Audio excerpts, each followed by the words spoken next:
안녕하세요. 저는 늘 시끄럽고 다사다난한 집안에서 막내 며느리라는 자리를 지키며 살고 있습니다. 말이 좋아 막내지 사실은 집안의 온갖 구박과 자비를 도맡는 사람이라는 뜻에 가깝더군요. 저희 시댁은 형제 자매가 많고 시부모님도 아직 건재하신데도 불구하고 이상하게도 큰아주버님과 큰형님 부부는 오래전부터 자기들이 이 집의 왕과 왕비라도 된 양 굴었습니다. 시부모님이 계시는데도 아니 계시기 때문에 더 대놓고 군림하려는 것 같았어요. 말투 하나 행동 하나가 전형적인 아나무인이고 마치 나머지 가족들은 다 아래 사람 취급을 해야 직성이 풀리는 그런 태도였습니다. 더 황당한 건 시부모님마저 그런 두 사람의 말과 행동을 무조건 옳다고 여기셨다는 겁니다. 아무리 잘못된 일이라도 큰아들이니까 맏며느리가 그렇다는데 하면서 두둔만 하시니 그들은 점점 더 기고만장해졌고 심지어 어느 순간부터는 시부모님까지 우습게 여기는 모습도 서슴지 않더군요. 남편은 처음엔 제 반응이 의아하다는 듯 웃으면서 말했죠. 그게 원래 저 사람들이야.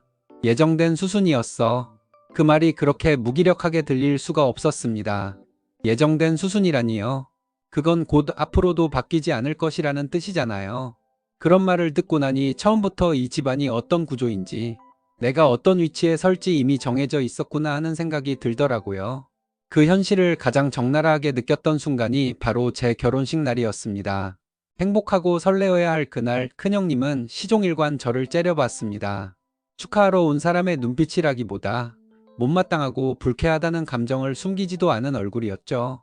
하객들이 보는 앞이라 애써 웃는 얼굴을 지으며 사진을 찍고 있었지만 속은 점점 타들어갔습니다. 결혼식이 끝나고 피로연 식당으로 내려가 하객들에게 인사를 드리던 중 믿기 힘든 일이 벌어졌습니다. 큰형님이 갑자기 큰 소리로 제 이름을 부르더니 사람들 다 듣는 앞에서 이러는 겁니다. 너는 이제 서열 꼴찌인 거 알지? 잘해야 할 거야. 까랑까랑하고 단호한 목소리였어요. 그 말이 허공을 찍고 나온 순간 식장 안 공기도 싸늘하게 식어버렸습니다. 주변에는 시누이, 시동생, 조카들까지 모두 있었고 모두의 눈이 저에게 쏠렸죠. 누군가는 눈을 피했고 누군가는 당황한 듯 웃었고 누군가는 그냥 고개를 숙였어요. 저요? 저는 그냥 멍해져서 아무 말도 못했습니다. 결혼식이라는 자리에서 하객들 앞에서 그런 모욕을 당하고도 웃으며 고개를 숙여야 했던 그 시간이 지금도 생각하면 치를 떨 만큼 치욕스럽더라고요. 왜 그때 아무 말도 못했을까요? 왜 그 자리에서 바로 받아치지 못했을까? 지금도 그 순간만 생각하면 속이 뒤집힙니다. 신혼여행에서 돌아오고 며칠 지나지 않아 시어머니께서 뜻밖의 말씀을 하셨습니다. 큰아주버님 댁에 인사를 가라는 거였죠. 결혼식 때 이미 배웠고 서로 인사를 나눈 사이인데 왜 또 굳이 인사를 가야 하는지 도무지 이해가 되지 않았습니다. 아니, 내가 뭘 그렇게 잘못했길래 다시 찾아가서 인사를 해야 하지? 마음속에서 자꾸 의문이 고개를 들었지만 시어머니가 그렇게 원하신다면 따르는 게 맞겠다 싶어 남편과 함께 갔습니다. 문을 열고 들어서는 순간부터 마음이 무거웠습니다. 최대한 밝은 얼굴을 지으려 애쓰며 인사를 드렸고 짧게 머물다 돌아왔죠. 그런데 집으로 돌아오는 길에 이상한 찝찝함이 가시질 않았습니다. 나중에 알게 되었지만 그건 단순한 인사가 아니었습니다. 큰형님 입장에서는 며느리가 집안에 들어올 때마다 기선제압을 위한 일종의 의식 같은 거였더군요. 저를 포함해 둘째 형님, 셋째 형님에게도 첫 만남에서 했다는 말이 있었다고 합니다. 너는 내 아랫사람인 거 알지? 앞으로 잘해. 처음 듣는 사람 입장에서는 농담인지 진담인지 분간도 안 되는 말이지만 그건 웃어넘길 성질의 말이 아니었어요. 실제로 큰형님은 그런 말을 하면서 자신이 이 집에서 절대적인 위치라는 걸 과시하고 싶었던 것 같아요. 나는 그 사실을 나중에서야 들었는데 듣는 순간 정말 등골이 서늘해지더라고요. 처음부터 상대를 내려다보고 깔보는 사람이었다니. 그리고 시간이 흘러 결혼 후 맞이한 첫 명절. 설렘 반 긴장 반으로 시댁을 찾았는데 이상하게도 큰형님 모습이 보이지 않았습니다. 둘째 형님, 셋째 형님, 그리고 저 이렇게 셋이서만 분주히 움직이며 하루 종일 일을 했어요. 명절 음식 만들고 상 차리고 설거지하고 정신없이 뛰어다니는 동안에도 큰형님은 끝내 나타나지 않았습니다. 그러다 다음날 아침 마치 아무 일 없었다는 듯 등장해 차례만 지내고 밥을 먹더니 다시 호련히 자리를 떠났습니다. 처음엔 정말 어이가 없었어요. 도대체 이게 뭐지? 명절 때 다 같이 준비하고 함께 하는 거 아닌가? 그런데 알고 보니 그게 처음이 아니었습니다. 큰형님은 결혼하고 지금까지 단 한 번도 명절 음식이나 제사 준비를 도운 적이 없다는 겁니다. 늘 그렇게 해왔고 그게 이제는 가족들 사이에서 당연한 일처럼 여겨지고 있었어요. 더 충격적인 건 시부모님조차 그런 행동에 대해 한마디 말씀이 없으셨다는 겁니다. 한 번쯤은 같이 좀 도와라 할 법도 한데 그런 말조차 들은 적이 없다고 하더군요. 아무도 제지하지 않으니 큰형님은 계속 그렇게 행동했고 시간이 지날수록 더 당당해졌습니다. 저는 속이 부글부글 끓었지만 이제 막 들어온 며느리 입장에서 무슨 말을 할 수도 없었어요. 그냥 묵묵히 손에 물집이 잡히도록 일하면서 속으로만 삼켰습니다. 이런 사람이 서열 운운하며 꼴찌 타령을 했다고 명절에 얼굴도 안 비치는 사람이? 생각할수록 분노가 치밀었지만 그때는 입 밖으로 꺼낼 수 없었어요. 시댁의 룰이라는 게 원래 이런 건가 싶기도 했고 내가 너무 순진했나 싶기도 했습니다. 이때부터 저는 가만히 있으면 정말 호구가 된다는 걸 뼈저리게 느꼈어요. 남편 형제들 이야기를 조금 해보자면 하나같이 형편이 비슷비슷합니다. 다들 넉넉하지는 않지만 그렇다고 굶주리거나 어려운 형편도 아닌 그냥 평범한 삶을 살아가고 있어요. 그 중에서 유일하게 눈에 띄게 사는 사람이라면 둘째 신우예요. 둘째 신우 남편, 그러니까 심해부가 꽤 잘 사는 집 아들이거든요. 서울 한복판에 건물을 2채나 가지고 있고 지금도 세를 놓아 꼬박꼬박 임대 수입을 얻는 건물주입니다. 덕분에 둘째 신우는 물질적으로 여유가 넘치는 삶을 살고 있어요. 명절마다 명품 가방을 하나씩 바꿔 들고 오고 아이들 옷도 다 해외 브랜드로 입히죠. 솔직히 말해서 저는 그런 걸 보면서도 부럽다는 생각은 크게 안 했어요. 사람 사는 게 다 거기서 거기고 저마다 사정이 있는 거니까요. 다만 그런 둘째 신우를 유난히 질투하는 사람이 있었는데 바로 큰형님이었습니다. 남편 형제들 중에서 대학을 나온 사람은 큰아주버님과 제 남편 단 둘뿐이에요. 나머지 시누이들은 어려서부터 집안 형편이 빠듯하다는 이유로 공부 대신 일을 선택할 수밖에 없었습니다.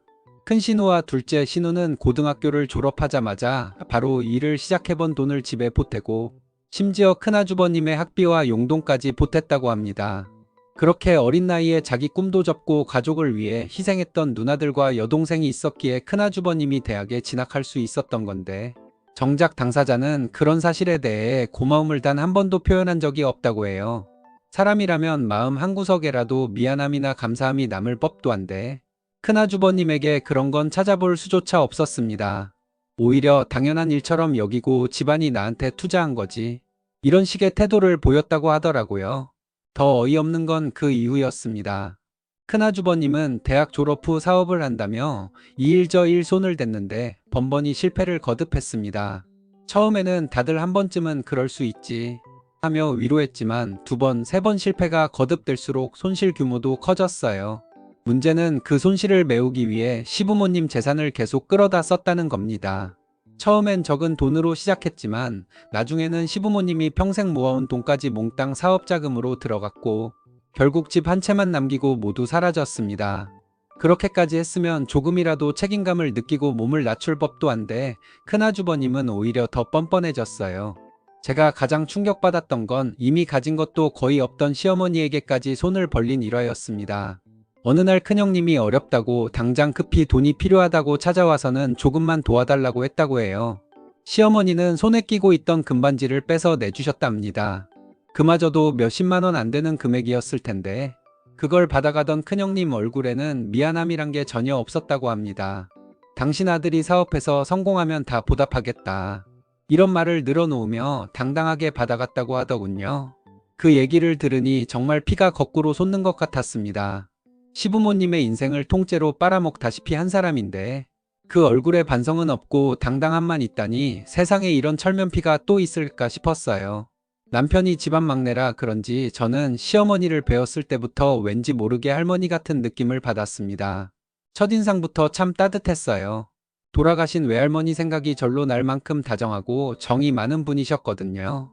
말투도 차분하고 웃을 때 입꼬리가 살짝 올라가는 모습도 외할머니와 너무 닮아서 처음부터 경계심 같은 건 전혀 들지 않았습니다. 그래서인지 저는 시어머니를 마음 깊이 존경했고 잘해드리고 싶다는 생각이 늘 있었습니다.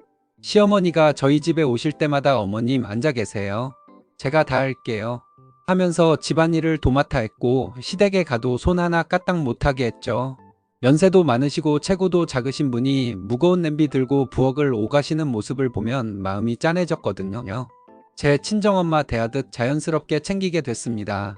그런데 그런 제 눈앞에서 완전히 다른 사람이 있었습니다. 바로 큰형님이었죠. 큰형님은 연세 드신 시어머니를 두고도 마치 집에 고용된 사람 취급을 했어요. 시댁에 오면 당연하다는 듯이 소파에 앉아 팔짱을 끼고 있고 손가락 하나 까딱하지 않으면서 어머니 우리 애들 밥 차려주세요 하고 지시를 하는 겁니다. 시어머니가 힘겹게 움직이시는 걸 보면서도 전혀 미안한 기색이 없었고 오히려 어머니 나 그거 먹고 싶어요. 이거 좀 해줘요 하면서 요구만 늘어놓았습니다. 저는 처음엔 그게 농담인 줄 알았어요. 그런데 시간이 지나도 늘 같은 태도였고 정말로 시어머니를 부려먹는다는 표현이 맞을 만큼 아무것도 하지 않았습니다. 차라리 자기 손으로 뭐 하나라도 거드는 모습을 보면 덜 화가 났을 텐데 그런 건 단 한 번도 본 적이 없습니다. 더 충격적인 건 시아버지 이야기를 들었을 때였어요. 평생을 자식 뒷바라지 하신 시아버지께서 큰아주버님네 집에 단 한 번도 가보신 적이 없다는 겁니다. 그 말을 들었을 때 저는 처음엔 믿기지 않았어요. 아무리 사이가 멀어도 부모가 아들 집에 한 번도 못 가봤다는 게 말이 되냐고 되물었을 정도였습니다. 그런데 사실이더군요. 시아버지께서 살아계셨을 때 큰손녀가 대학을 졸업하던 날이 있었어요. 온 가족이 다 같이 축하하러 갔답니다. 시부모님은 물론이고 남편 형제들, 작은아버지들과 고모들까지 다들 시간을 내어 함께 가셨다고 해요. 그렇게 축하하고 점심도 다 같이 먹고 나니 자연스럽게 분위기가 흘렀죠. 오늘 겸사겸사 큰아주버님네 집에 한번 가보자. 그건 누구라도 할 수 있는 자연스러운 제안이잖아요. 그런데 그 순간 믿기 힘든 일이 벌어졌습니다. 큰형님이 갑자기 큰아주버님 팔을 잡아 끌더니 다른 사람들 눈앞에서 고래고래 소리를 지르기 시작한 겁니다. 무슨 이유인지는 정확히 몰라도 표정과 말투만 보면 마치 집에 오는 걸 절대 허락할 수 없다는 듯 했다 합니다. 그렇게 난리가 나버리니 분위기가 다 깨졌고 결국 아무도 그 집에 가지 못했다고 합니다. 그 일이 있고 난 후 시아버지께서는 돌아가실 때까지 단 한 번도 큰아주버님 네 집 문턱을 밟지 못하셨다고 해요. 저는 그 얘기를 들으면서 속에서 뭔가가 끓어오르는 기분이 들었습니다. 어떻게 자기 남편 부모님조차 집에 못 오게 막을 수 있는지, 그게 며느리라는 사람이 할 짓인지 도저히 이해할 수가 없었어요. 그때부터 저는 큰형님이라는 사람이 단순히 성격이 좀 까다로운 수준이 아니라 사람을 지치게 하고 상처 주는 독 같은 존재일지도 모른다는 생각을 하게 되었죠. 그런데 참 아이러니한 건 말이죠. 시아버지께서는 큰아주버님 네 집에 한 번도 가보지 못하고 돌아가셨는데 시어머니는 몇 번이나 그 집에 가셨다는 겁니다.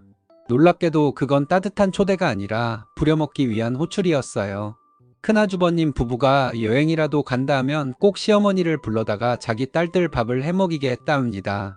남들은 여행 가기 전에 집안일을 부탁하려면 미안해서 용돈이라도 조금 쥐어줄 텐데 이 사람들은 그런 게 단 한 번도 없었습니다. 평소에도 용돈 한 번 드린 적 없고 명절이나 기념일에도 카드를 보낸 적조차 없어요. 그런데 필요할 때마다 불러서 일만 시켰다니 제가 듣기에도 속이 부글부글 끓었습니다. 자식이 부모님께 그렇게까지 무례할 수 있는 건지 도무지 이해가 되지 않더라고요. 큰형님은 그런 행동만큼이나 외모에서도 사람을 위축시키는 힘이 있었어요. 솔직히 말해서 보기 좋은 인상은 아니었습니다. 얼굴 생김새가 못생겼다 하는 말보다도 항상 독을 품은 듯한 표정이 문제였죠. 늘 누군가를 노려보는 듯한 눈빛으로 주변을 훑어보니 그냥 마주치기만 해도 몸이 움찔했습니다. 제가 결혼 초기에 느꼈던 감정이 아직도 생생해요. 아, 저 눈빛을 피해야겠다. 말이라도 걸면 큰일 나겠다. 이렇게 마음이 저절로 움츠러질 정도였거든요. 그 무서운 눈빛으로 사람을 쏘아보는 사람이 명절이나 시댁 행사 때 어떤 행동을 했는지 짐작가시죠? 맞아요. 큰형님은 그 자리가 누구를 위한 자리인지도 잊은 듯 모든 사람에게 훈계질을 늘어놓았습니다. 말끝마다 그렇게 하면 안 되지, 그렇게 하지 말고 이렇게 해야지. 이러면서 아랫사람이라도 가르치듯 말했어요. 심지어 시어머니에게도 예외가 없었습니다. 어머님 그렇게 하시는 게 아니에요 하면서 은근히 깔보는 말투로 지적을 하는데 보는 제가 다 피가 거꾸로 솟을 지경이었죠. 그때마다 남편은 집에 돌아와서 이불을 걷어차며 분을 사귀지 못했습니다.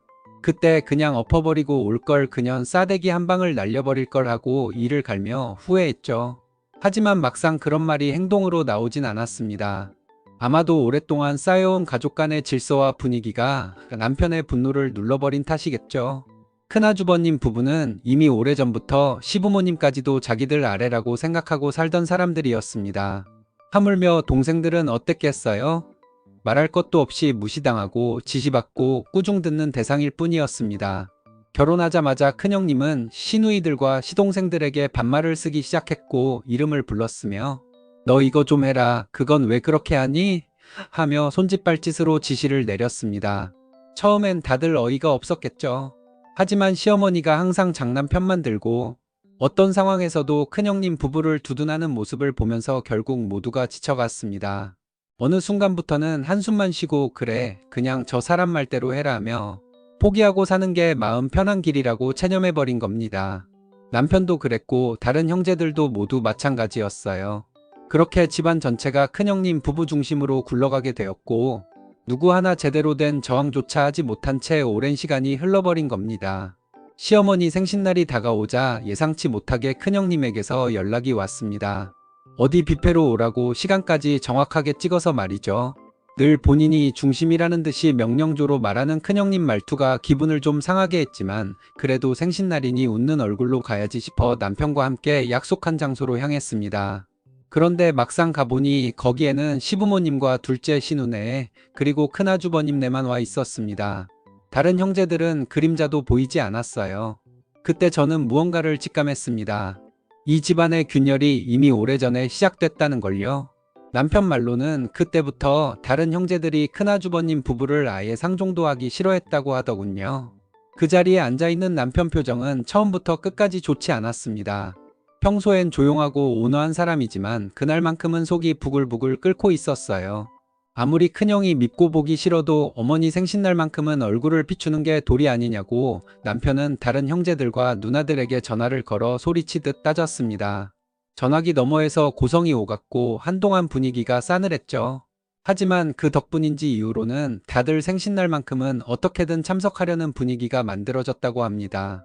남편 입장에서는 그게 너무 당연한 일이라며 한동안 분을 사귀지 못하더군요. 어쨌든 그날 생신 자리는 겉보기엔 무난하게 흘러갔습니다.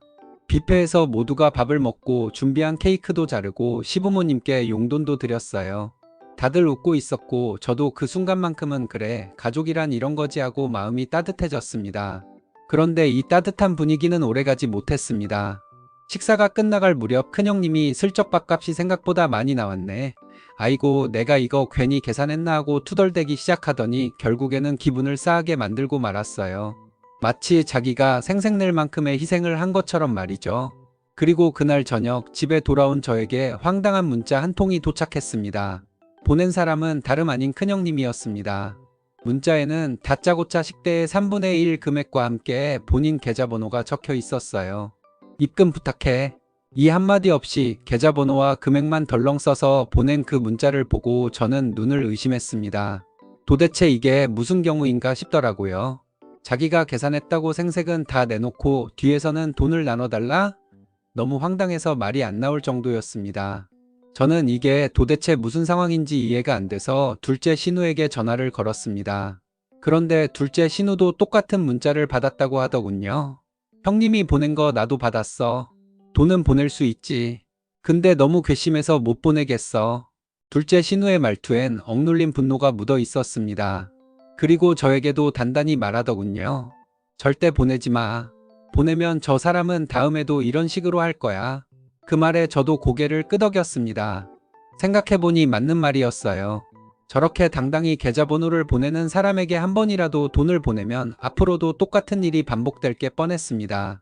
그래서 저도 단호하게 마음먹었습니다. 절대 보내지 않겠다고요. 그날 밤 남편은 문자 내용을 보고 한참을 씩씩댔습니다. 지 엄마 생신 밥값을 지가 내놓고 저런 짓을 한다고? 이게 인간이냐? 하며 소리를 질렀죠. 저도 말없이 옆에서 고개만 끄덕였습니다. 화가 난다는 말 외에는 달리 표현할 방법이 없더군요. 결국 지난 추석에는 그 계좌 문자 사건이 불씨가 되어 시댁에서 아주 큰 폭풍이 몰아쳤습니다. 명절 당일 점심 무렵 막내 신우만 빼고 모든 형제 자매들이 시댁에 모여있던 상황이었어요. 전날부터 명절 음식 준비를 위해 모였는데 그때부터 분위기는 이미 심상치 않았습니다. 큰형님은 또다시 사람 하나하나 붙잡고 훈계질과 잔소리를 늘어놓기 시작했거든요. 너는 말이야, 며느리라면 이래야지. 남자는 이런 데서 존재감을 보여야 하는 거야. 이런 소리를 끝도 없이 늘어놓으며 마치 자기가 무슨 가문이 어른이라도 되는 양 굴었죠. 누구 하나 기분 좋게 해주는 말은 하지 않고 꼭 한두 마디씩 마음을 긁는 말을 골라서 하는 그 태도에 다들 속으로는 분노를 사귀고 있었습니다. 그러던 중 점심을 먹다가 무슨 얘기를 하다가 말이 시어머니 생신 이야기로 흘러갔습니다. 그때부터 분위기가 급격하게 이상해지더니 결국 폭발하고 말았어요. 큰형님이 갑자기 저와 둘째 형님을 향해 그날 돈 안 낸 사람들 누군지 다 안다라고 말하는 겁니다. 남은 사람들은 다 냈는데 몇몇이 안 줘서 내가 손해를 봤다면서 말이죠. 순간 식탁 위 공기가 싸늘해졌습니다. 저도 너무 황당해서 말문이 막혔고 둘째 형님도 얼굴이 붉어지더군요. 그렇게 시작된 말다툼은 점점 커졌고 결국 가족회의처럼 모두가 끼어드는 대치 상황이 벌어졌습니다. 남편이 가장 먼저 참지 못하고 입을 열었어요. 형, 그동안 시댁에서 외식하고 명절 행사 준비하고 이런 거 할 때 형은 거의 빠져 있었잖아. 돈 들어갈 때마다 뒷전이었고 실제로 다 감당한 건 나머지 형제들이야. 그런데 이제 와서 그 밥값 몇 푼 가지고 뭐라 하는 게 말이 돼? 남편의 말은 평소보다 훨씬 날카로웠습니다. 그러자 큰형님은 기다렸다는 듯이 맞받아쳤습니다. 우리가 장남이라고 해서 무슨 혜택을 본 게 있냐? 너희는 결혼했으면 다 같이 해야지. 왜 장남이라는 이유로 모든 책임을 우리한테 떠넘기냐? 목소리가 점점 커지더니 마침내 소리 지르기 시작했어요. 너희가 다 못났으니까 우리한테 책임을 떠넘기는 거 아니냐? 결혼해서 어른들 챙기는 건 당연한 건데 그걸 가지고 생색을 내냐? 이 말의 분위기는 더 이상 돌이킬 수 없게 어그러졌습니다. 둘째 신우가 참다 못해 입을 열었어요. 형님, 장남이라서 대접을 못 받았다고요? 시댁 제사도 제일 늦게까지 안 오고 명절 음식도 안 하고 시어머니 부려먹고 자기 할 일 하나 안 했잖아요. 그런데 장남이란 이름 하나로 우쭐대면서 손 내밀고 있는 게 지금 형님이에요. 아주 직설적인 말이었습니다. 큰형님 얼굴이 벌겋게 달아올랐고 눈빛이 무섭게 변했어요. 지금 나를 비난하는 거냐? 내가 이 집을 위해 한 게 없다고? 웃기지 마라. 남편도 지지 않았습니다. 형, 솔직히 말하자. 그동안 부모님 재산 내가 다 가져다 썼잖아. 사업한다고 하면서 돈도 다 써놓고 이제 와서 생색을 내? 우리가 책임을 떠넘긴다고? 그 책임을 먼저 무겁게 지고 있었던 건 누구였는데? 남편의 목소리는 떨렸지만 단호했어요. 그 순간 시어머니까지 말리려다 말이 막혀버린 듯 아무 말도 못하셨고 거실은 싸움 직전의 전장 같았습니다. 큰형님 부부는 끝내 자기들이 억울하다고만 소리쳤고 남은 가족들은 더는 참지 못하고 쌓아두었던 말들을 쏟아냈죠. 그렇게 추석 명절은 축제의 날이 아닌 오랜 세월 누적된 불만이 폭발하는 날이 되어버렸습니다. 저도 그동안 쌓이고 쌓였던 울분이 더 이상 참을 수 없는 지경이 되자 마침내 입을 열었습니다. 큰형님은 시댁에 돈 한 푼 내는 것도 아까워하고 부모님이랑 형제자매 다 무시하는 사람 아닙니까? 환갑이 넘도록 정신 못 차리고 그렇게 사는 게 부끄럽지도 않으세요? 제 목소리가 떨릴 정도로 분노가 차올랐고 방 안 공기가 순식간에 얼어붙는 듯 했어요. 그 순간 큰아주버님 딸, 그러니까 조카가 벌떡 일어나더니 저에게 다가와 삿대질을 하며 쌍욕을 퍼붓기 시작했습니다. 인연이 어쩌고 저쩌고 하며 입에 담지 못할 말들을 쏟아내는데 얼굴이 제 코앞까지 들이밀려서 숨이 턱 막히는 기분이었어요. 하도 충격을 받아서 정확히 어떤 말들을 했는지 기억조차 나지 않지만 그 소리와 표정 그리고 눈빛은 아직도 머릿속에서 생생하게 맴돌고 있습니다.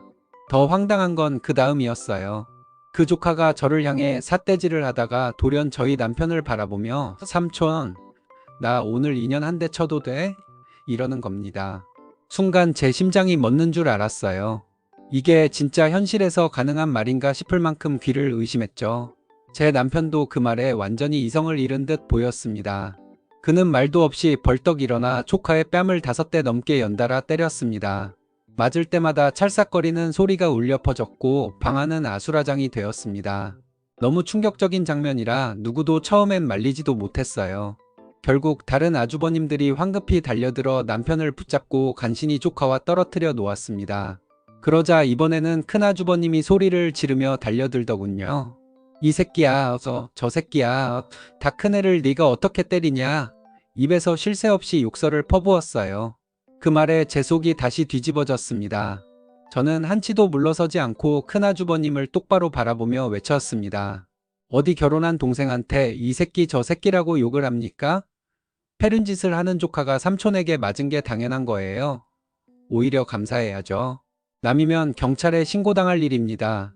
제 말에 큰아주버님 얼굴이 시뻘개졌고 순간방 안이 고요해졌다가 이내 폭풍처럼 터져 나왔습니다. 그동안 참고만 있던 다른 형제들이 그제야 입을 열었습니다. 너희들 하는 짓을 보고 애들이 30이 넘도록 저 모양 저 꼴인 거야. 잘난 척만 하고 살았지. 집안에 제대로 한 게 뭐 있냐? 매번 훈계만 하고 남 이용하고 돈 한 푼 제대로 보탠 적 있냐고. 그동안 쌓였던 감정이 한꺼번에 폭발한 듯 여기저기서 고성이 터져 나왔습니다. 어떤 시누이는 눈물을 글썽이며 소리쳤고 또 어떤 형제는 주먹을 움켜쥔 채 이를 악물고 있었습니다. 그따위로 살 거면 앞으로 명절에도 제사에도 얼굴 들고 오지 마라. 이 집에 다시는 발 들이지 마. 이런 말까지 나오자 큰형님 부부는 아무 말도 하지 못한 채 씩씩거렸습니다. 그날은 명절이 아니라 수십 년 묵은 집안의 응어리가 폭발한 전쟁터였습니다. 다들 목소리가 쉬도록 싸웠고 평생 참고 눌러왔던 울분이 한꺼번에 터져 나왔죠. 그리고 그 중심에는 자기 잘못은 돌아보지 않고 늘 위에 군림하려고만 했던 큰형님 부부와 그런 부모 밑에서 자라 남을 함부로 모욕하는 법을 배운 조카가 있었습니다. 결국 분위기가 한껏 험악해진 와중에 아주버님이 느닷없이 시어머니에게 다가가 떼를 쓰듯이 말하더군요. 엄마, 얘네들 저한테 하는 짓 좀 봐요. 다들 저를 몰아세우잖아요. 마치 초등학생이 반 친구에게 이르듯 하는 그 말투에 저는 기가 막혀 말이 나오지 않았고 분위기는 한순간 정적에 휩싸였다가 곧바로 터져 나오는 웃음소리에 뒤덮였습니다. 셋째 형님이 의자를 밀치며 배를 잡고 웃었어요. 아니 아주버님 환갑이 넘은 나이에 엄마한테 편들어 달라고 일러 바쳐요? 세상에 이런 꼴도 있네요. 셋째 형님의 말에 다른 시매부들과 형제들도 참았던 웃음을 터뜨리며 허리를 굽혀 웃었고 큰아주버님네 가족은 얼굴이 새빨갛게 달아올라 말 한마디 못하고 씩씩거리기만 했습니다. 결국 그들은 가자 더 이상 여기 있을 이유 없다 며 소리를 치고는 문을 팍차듯 열고 나가 버렸습니다. 그런데 나가기 전 큰형님이 저희 남편에게 손가락질을 하며 외쳤어요. 당신 내가 신고할 줄 알아? 조카를 때리다니 가만 안 둘 거야. 그 말에도 남편은 눈 하나 깜짝하지 않았습니다. 오히려 싸늘한 눈빛으로 형님을 바라보며 그래 신고해. 원래는 니년 뺨을 때렸어야 하는 건데 참은 내가 잘못이지. 신고를 하든 말든 마음대로 해라. 이렇게 말했죠. 형님의 얼굴이 울그락불그락 변하더니 결국 말문이 막힌 채 쏘아보는 눈빛만 남기고 문을 쾅 닫고 나갔습니다. 큰아주버님네가 나가고 나니 거실은 갑자기 조용해졌습니다. 모두들 숨을 몰아쉬듯 앉아 있었는데 그때 시아버님께서 깊은 한숨을 내쉬며 입을 여셨어요. 너희들 오늘 정말 속 시원하게 잘했다. 장남이라고 오냐오냐 해줬더니 아주 몹쓸 인간이 다 됐구나. 시아버님의 말투는 단호했고 그 말 속에는 오랜 세월 쌓여온 후회와 자책이 묻어 있었습니다. 평생 장남이라는 이유로 눈 감고 넘어갔던 일들 어르고 달래며 참아왔던 순간들이 한순간에 무너져 내린 듯한 표정이었죠. 그러자 둘째 신우가 눈시울을 붉히며 조심스럽게 아버님께 말씀드렸습니다. 아버지 너무 자책하지 마세요. 부모가 그렇게 대한다고 다 오빠랑 새언니처럼 폐륜화되는 건 아니잖아요. 저희는 그렇게 안 살잖아요. 엄마 아버지 잘못 아니에요. 그러니까 너무 마음 쓰지 마세요. 그 말에 시아버님의 눈빛이 잠시 흔들리더니 고개를 끄덕이셨습니다. 그래 너희 말이 맞다. 한숨처럼 내뱉으신 그 말에는 체념과 안도 그리고 씁쓸함이 뒤섞여 있었죠. 그 순간 저는 마음속 깊은 곳에서 묘한 감정이 올라오는 것을 느꼈습니다. 지금까지 시댁에서 봐온 모든 부조리와 불공평함, 장남 부부의 오만과 무례함, 그리고 그것을 묵인했던 어른들의 무력함까지 한꺼번에 터져나와 정리되는 기분이었어요. 시아버님의 그 말 한마디가 지난 세월을 되돌아보는 듯했고 둘째 신우의 말은 우리가 더 이상 과거의 틀에 갇히지 않고 새로운 관계를 만들 수 있다는 희망처럼 들리더군요. 그 후 며칠 뒤 결국 큰아주버님 부부가 시댁에 찾아왔다 합니다. 그런데 이번엔 예전처럼 큰 소리치며 들어오는 모습은 아니었어요. 현관 앞에서 한참을 서성거리며 초인종을 누르고 문을 두드렸지만 시아버지는 끝내 문을 열어주지 않으셨다고 합니다. 안에서 들리는 건 단호하고 냉정한 한마디뿐이었죠. 너같이 부모 형제를 무시하고 짓밟는 자식은 이제 필요 없다. 다시는 찾아오지 마라. 이 집 문턱은 다시는 밟지 말아라. 목소리에는 지난 세월 쌓인 분노와 실망이 고스란히 담겨 있었다고 해요. 그동안 아무리 큰 잘못을 해도 그냥 넘어가 주던 아버님이셨기에 가족 모두가 충격을 받았습니다. 시아버지의 그 말이 얼마나 단단한 결심에서 나온 것인지 알 수 있었어요. 큰아주버님 부부는 현관 앞에서 몇 번을 더 문을 두드렸다고 합니다. 아버지, 한 번만 얼굴 보고 말씀드리겠습니다. 문 좀 열어주세요. 그렇게 외치며 몇 번이고 애원했지만 안에서는 어떤 대답도 나오지 않았다고 하더군요. 시간이 흐르자 결국 그들은 포기한 듯 조용히 돌아섰고 그날 이후로 다시 찾아오지 않았습니다. 하지만 며칠 지나지 않아 시어머니에게 전화가 왔다고 해요. 큰아주버님이 울먹이는 목소리로 엄마 아버지 마음이 얼른 풀리셨으면 좋겠어요. 제가 잘못한 거 알아요 라고 말하더랍니다. 그런데 시어머니는 알겠어. 내가 잘 말씀드려 볼게. 하고 조용히 답하셨다고 했습니다. 그렇게 당하고도 시어머니는 끝내 장남을 놓지 못하시나 봅니다. 어머니 마음이라는 게 그런 건지 아니면 오랜 세월의 습관이 무서운 건지 저는 솔직히 이해가 잘 되지 않았어요. 곧 아버님 생신이 다가옵니다. 이번 생신은 예전과 전혀 다른 분위기가 될 것 같아요.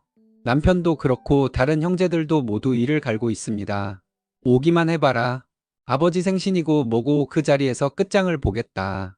남편은 이렇게 말했고 다른 형제들 역시 같은 마음이라고 했습니다. 그동안 누적된 불만과 분노가 한꺼번에 터져 나오려는 듯 했죠. 저도 마음속에서 알 수 없는 긴장감이 피어올랐습니다. 평생 가족이라는 이름으로 버텨왔던 관계가 한순간에 무너질 수도 있는 상황이었거든요. 아마 어머님은 이런 분위기를 큰아주버님에게 전하셨을 겁니다. 그렇지 않고서야 그 집 식구들이 눈치도 없이 오는 일은 없겠죠. 그런데도 만약 그들이 아버님 생신에 얼굴을 들이민다면 그날은 정말 볼만한 일이 벌어질 것 같습니다. 말다툼 정도로 끝나지 않을 수도 있고 가족이라는 이름조차 흔들릴지도 모릅니다. 저 역시 마음을 단단히 먹고 있습니다. 이제는 더 이상 참지 않기로, 다시는 억울한 말을 삼키지 않기로 결심했거든요. 이번 생신이 우리 가족의 진짜 변곡점이 될지도 모르겠다는 생각이 듭니다.